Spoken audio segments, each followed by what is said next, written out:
नमस्कार विद्यार्थी मित्रांनो, आजच्या तासाला आपण विषय नागरिकशास्त्र पाठ पहिला आपले समाज जीवन या पाठाचा अभ्यास करणार आहोत। त्यामध्ये माणसाला समाजाची गरज का वाटली, माणसातील समाजशीलता, आपला विकास आणि समाज म्हणजे काय या मुद्द्यांचा आज आपण अभ्यास करणार आहोत। विद्यार्थी मित्रांनो, इयत्ता 5वीच्या पाठ्यपुस्तकात माणसाची उत्क्रांती कशी झाली हे आपण शिकलेलो आहोत। आजचे आपले सामाजिक जीवन हजारो वर्षांच्या उत्क्रांतीतून आकारास आलेले आहे। माणसाने भटक्या अवस्थेकडून स्थिर समाज जीवनाकडे वाटचाल केलेली आहे। त्यामध्ये पहिला मुद्दा आहे, माणसाला समाजाची गरज का वाटली। माणसाला समाजाची गरज का वाटली तर व्यक्तीच्या तसेच समाजाच्या विकासासाठी स्थिर व सुरक्षित सामूहिक जीवन आवश्यक असते। भटक्या अवस्थेतील माणसाला हे स्थैर्य व सुरक्षितता नव्हती। समूहात राहिल्याने सुरक्षितता मिळते याची जाणीव झाल्याने माणूस संघटितपणे जगू लागला। समाजाच्या निर्मितीमागील ही एक काय होती तर प्रमुख प्रेरणा होती। समाजातील दैनंदिन व्यवहार सुरळीत चालण्यासाठी माणसाला नियमांची गरज भासली।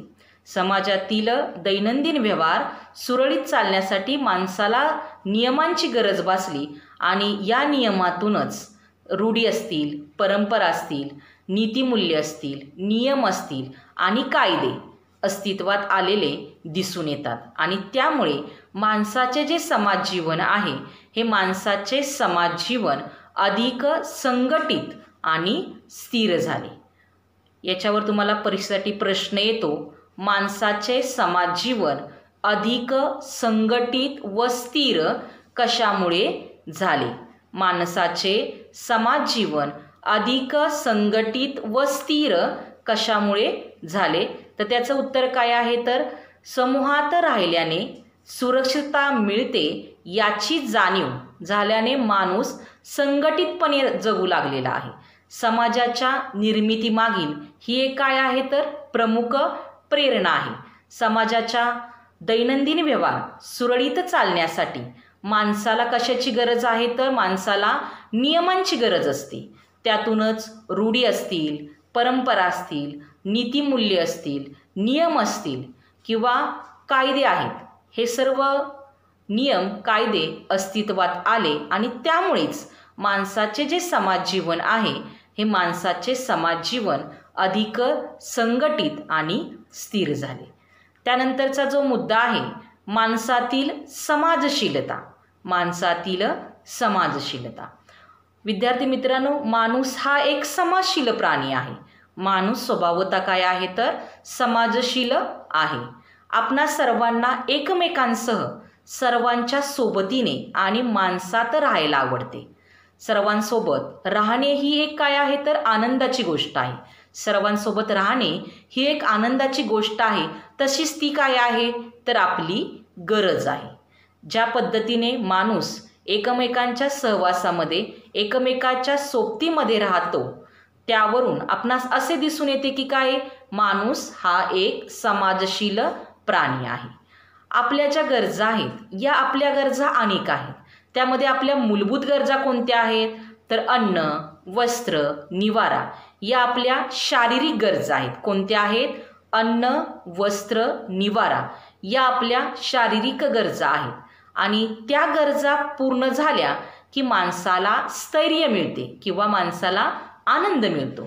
परंतु माणसाला तेवढेच पुरेसे असते का तर नाही, कारण आपल्या काही भावनिक आणि मानसिक गरजा सुद्धा असतात। पहा, आपल्या काही भावनिक आणि मानसिक गरजा सुद्धा असतात। मग उदाहरण कोणतं देता येईल आपल्याला तर सुरक्षित वाटणे ही आपली काय आहे भावनिक गरज आहे। सुरक्षित वाटणे ही आपली काय आहे तर भावनिक गरज आहे। आपल्याला आनंद झाला तर तो कोणाला तरी सांगावासा वाटतो, दुःख झाले तर आपल्यासोबत कोणीतरी असावे असे वाटते।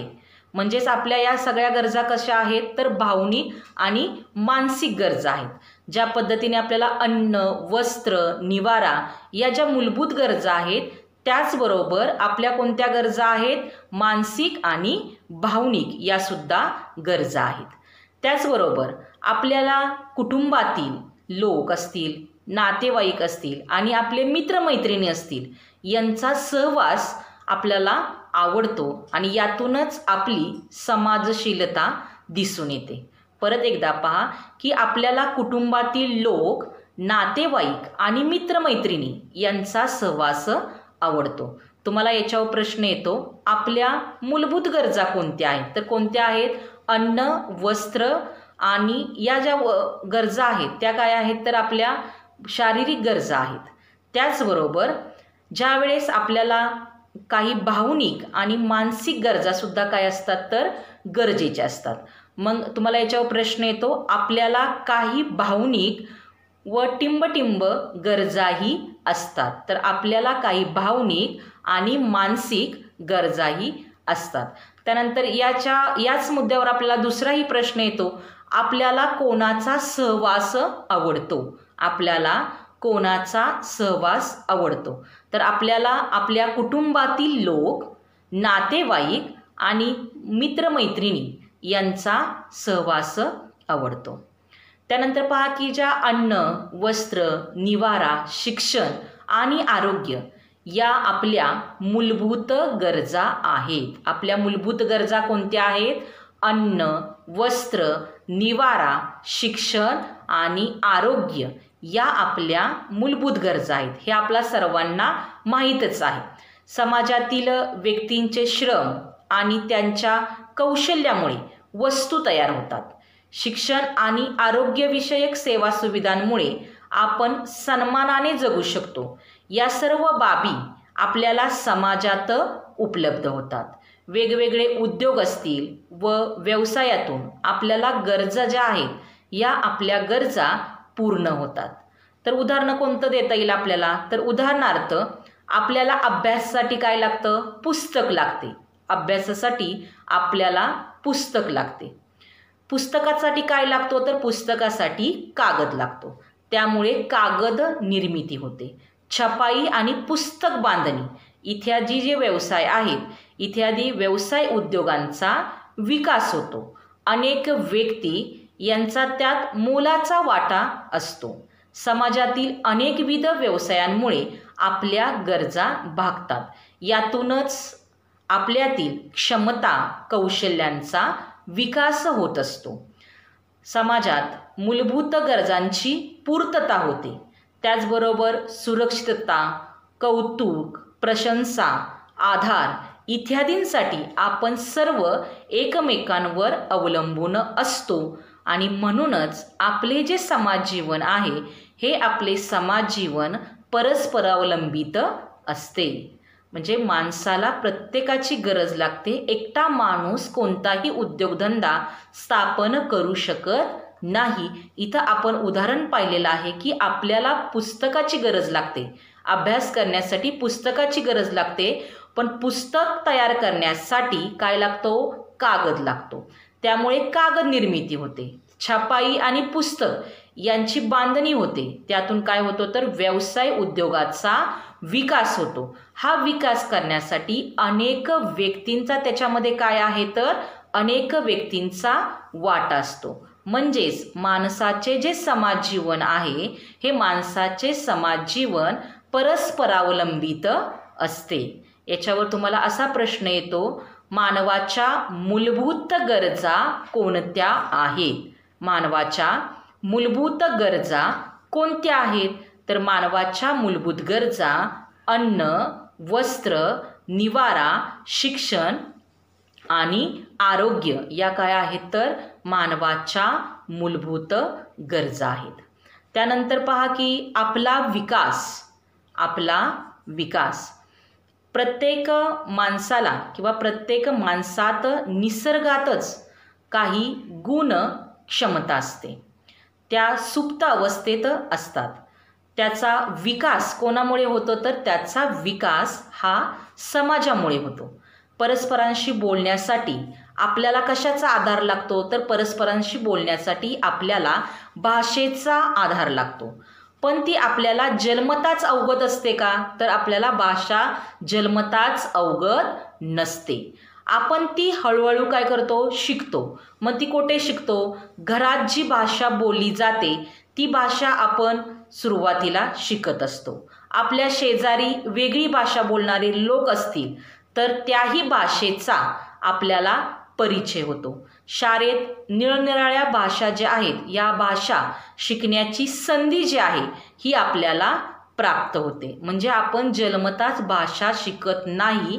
आपल्या सहवासात जी भाषा येते त्या भाषेचा ती भाषा आपण आत्मसात करतो. आपल्याजवळ स्वतंत्र विचार करण्याची काय आहे क्षमता आहे.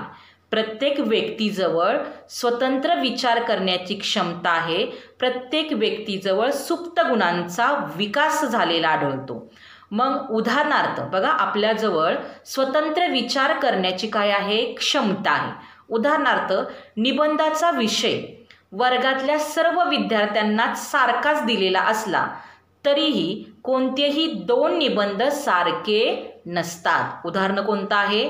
निबंधाचा विषय वर्गातल्या सर्व विद्यार्थ्यांना सारखाच दिलेला असला तरीही कोणतेही 2 निबंध सारखे असतात का तर सारखे नसतात. कारण त्यातील विचार वेगळा असतो.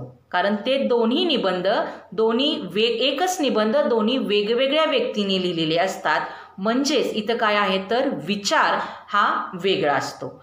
आपल्या भावनिक क्षमता आणि विचारशक्ती समाजामुळे वाढीस लागते. आपल्या भावनिक क्षमता आणि विचारशक्ती ही कशामुळे वाढीस लागते तर समाजामुळे वाढीस लागते. विचार मांडण्याची आणि भावना व्यक्त करण्याची संधी ही आपणाला कोणामुळे मिळते तर समाजामुळे मिळते. विचार मांडण्याची आणि आपल्या भावना व्यक्त करण्याची संधी ही आपल्याला समाजामुळे मिळते. त्यानंतर पहा की माणसातील कलागुणांचा विकासही समाजामुळे होतो. तुम्हाला रिकाम्या जागांसाठी हा प्रश्न येतो. माणसातील कलागुणांचा विकास टिंबटिंबमुळे होतो.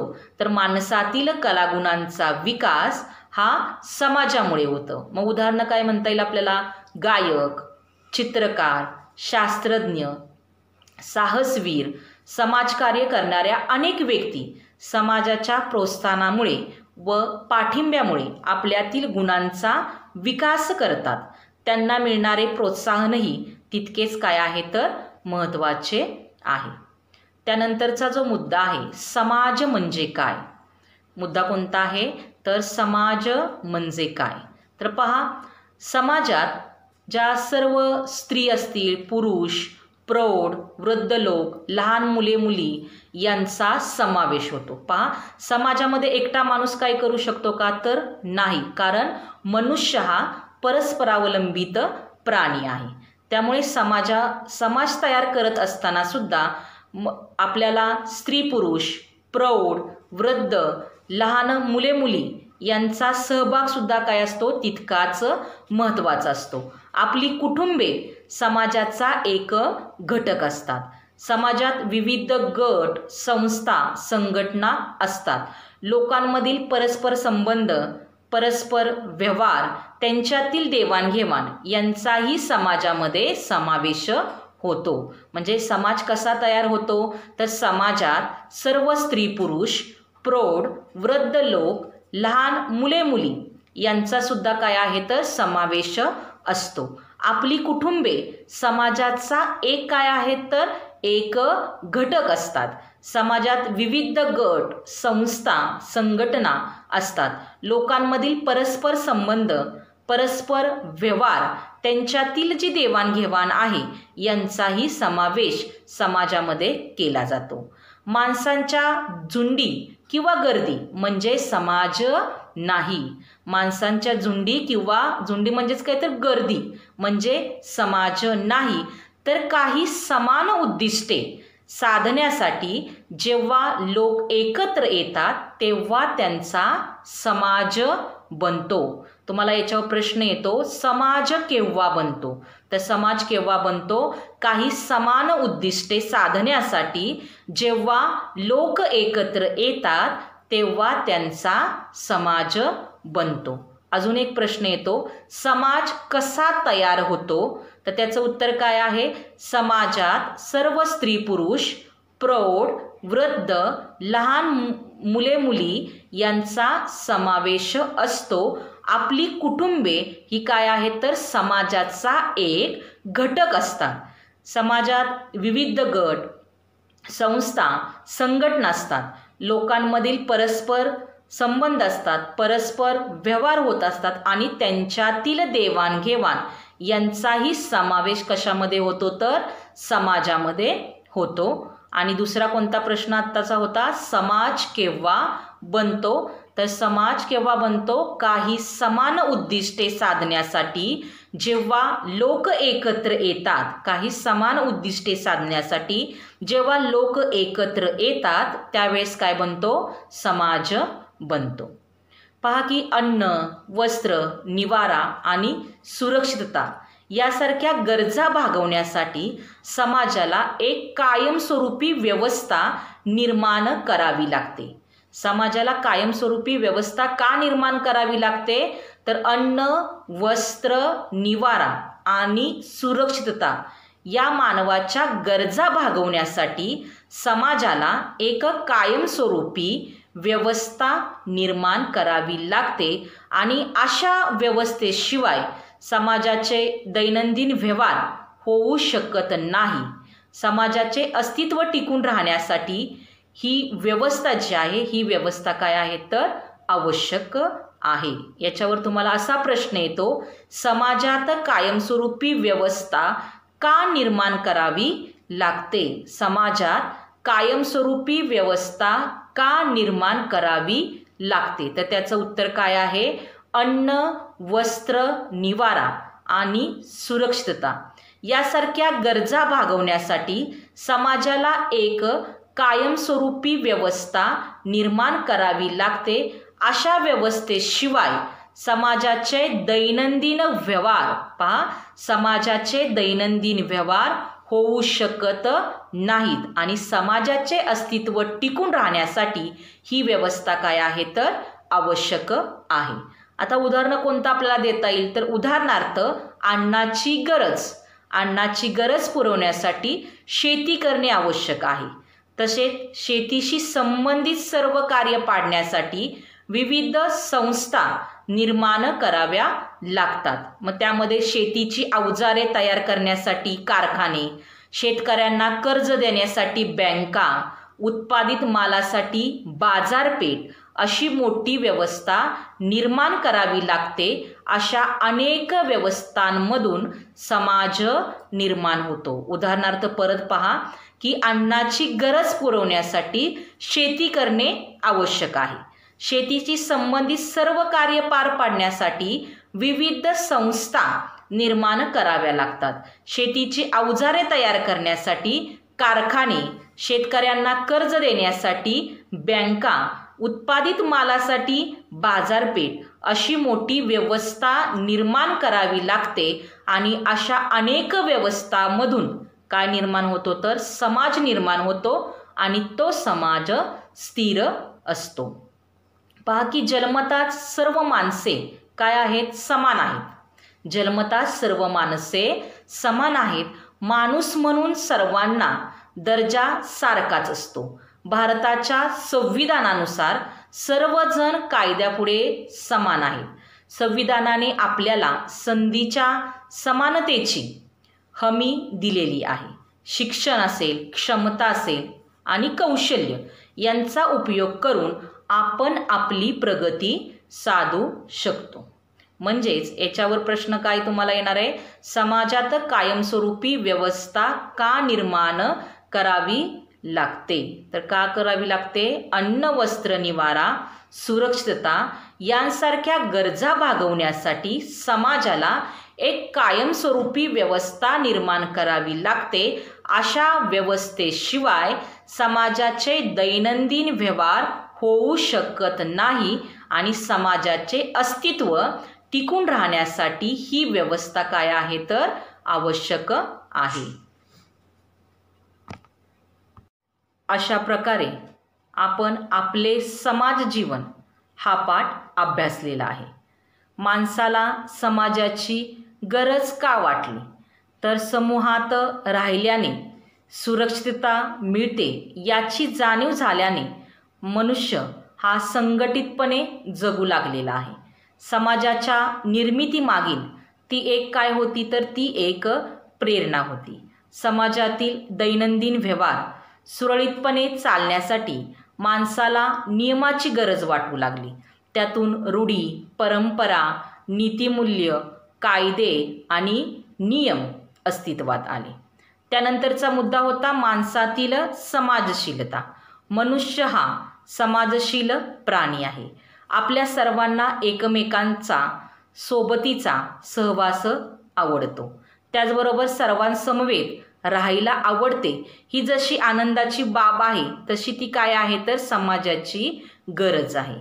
त्यातून आपल्या ज्या गरजा आहेत, अन्न, वस्त्र, निवारा या ज्या गरजा आहेत या आपल्या शारीरिक गरजा आहेत. त्या पूर्ण झाल्यानंतर आपण काय होतो तर आनंदी होतो किंवा आपल्याला स्थैर्य प्राप्त होते.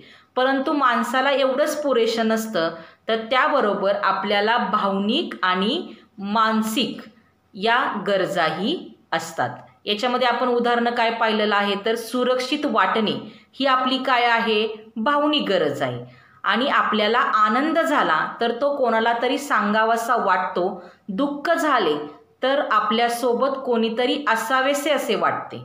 या आपल्या भावनिक आणि मानसिक गरजा आहेत. त्याचबरोबर आपण अभ्यासलं की आपल्याला कोणाचा सहवास आवडतो तर आपल्याला आपल्या कुटुंबातील लोक, नातेवाईक आणि मित्रमैत्रिणी यांचा सहवास आवडतो. त्यानंतरचा मुद्दा होता की मानवाच्या ज्या मूलभूत गरजा आहेत त्या कोणत्या आहेत तर अन्न, वस्त्र, निवारा, शिक्षण आणि आरोग्य या आपल्या मूलभूत गरजा आहेत. त्याचबरोबर मानव हा परस्परावलंबित प्राणी आहे. त्यानंतरचा जो मुद्दा होता आपला विकास. जो आपला विकास आहे तो कसा झालेला आहे तर आपल्यामध्ये काही सुप्त अवस्थेत गुण असतात. या सुप्त अवस्थेतील गुणांचा विकास कोणामुळे होतो तर आपल्या समाजामुळे या सुप्त गुणांचा आपला विकास होतो. मग उदाहरण आपण कोणतं पाहिलेलं आहे तर समजा आपण एखादी भाषा जन्मताच ही शिकत नसतो तर ती आपल्याला आपल्या सहवासात जे लोक येतील आणि जी भाषा बोलतील त्याचा सहवास किंवा ती भाषा आपल्याला येत असते. त्याचबरोबर आपल्याजवळ किंवा आपल्याला एक स्वतंत्र विचार करण्याची क्षमताही आहे.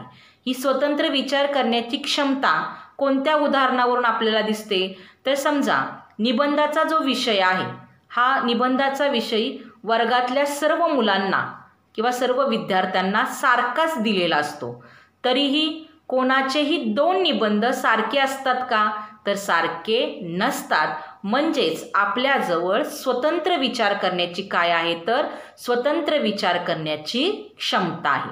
माणसातील जो कलागुणांचा विकास आहे हा कलागुणांचा विकासही कोणामुळे होतो तर कलागुणांचा विकास हा समाजामुळे होतो. आणि त्यानंतरचा आपण मुद्दा अभ्यासला समाज म्हणजे काय तर समाज म्हणजे काय किंवा समाज कसा तयार होतो तर समाजात सर्व स्त्री पुरुष, प्रौढ, वृद्ध, लहान मुले मुली यांचा समावेश होतो. आपली कुटुंबे समाजाचा एक घटक असतात.